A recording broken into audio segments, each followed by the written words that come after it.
சேலம் ஜவுளி பூங்கா என்ற பெயரில் சாயப்பட்டறைகள். நீர் ஆதாரம் மற்றும் விவசாயத்தை அளிக்கும் அரசின் நடவடிக்கை. சாயப்பட்டறைகள் அமைத்து எதிர்ப்பு தெரிவித்து 5000 பேர் தொடர் காத்திருப்பு போராட்டம். சேலத்தில் ஜவுளி பூங்கா என்ற பெயரில் சாயப்பட்டறைகள் அமைப்பதற்கு எதிர்ப்பு தெரிவித்து 5000 பேர் தொடர் காத்திருப்பு போராட்டத்தில் ஈடுபட்டனர். சேலம் ஜாகிரம்மாபாளையம் பகுதியில் ஜவுளி பூங்கா அமைக்கப்பட்டு வருகிறது.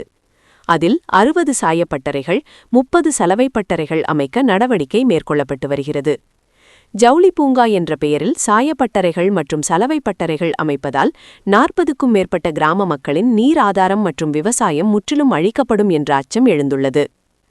இந்த நிலையில் சாயப்பட்டறைகள் மற்றும் சலவைப்பட்டறைகள் அமைக்க எதிர்ப்பு தெரிவித்து ஜாகிரம்மாபாளையம், வெள்ளாளப்பட்டி, வெள்ளக்கல்பட்டி, சின்ன மோட்டோர், பழைய சூரமங்கலம் உள்ளிட்ட 40க்கும் மேற்பட்ட கிராமத்தை சேர்ந்த பொதுமக்கள் இன்று டால்மியா போர்டு பகுதியில் தொடர் காத்திருப்பு போராட்டத்தில் ஈடுபட்டனர். சுமார் 5000க்கும் மேற்பட்ட பொதுமக்கள் கலந்து கொண்ட இந்த தொடர் காத்திருப்பு போராட்டத்தில் தமிழ் மாநில காங்கிரஸ், பாட்டாளி மக்கள் கட்சி உள்ளிட்ட பல்வேறு அரசியல் கட்சியினர், விவசாய சங்கங்களை சேர்ந்த பிரதிநிதிகள் கலந்து கொண்டனர்.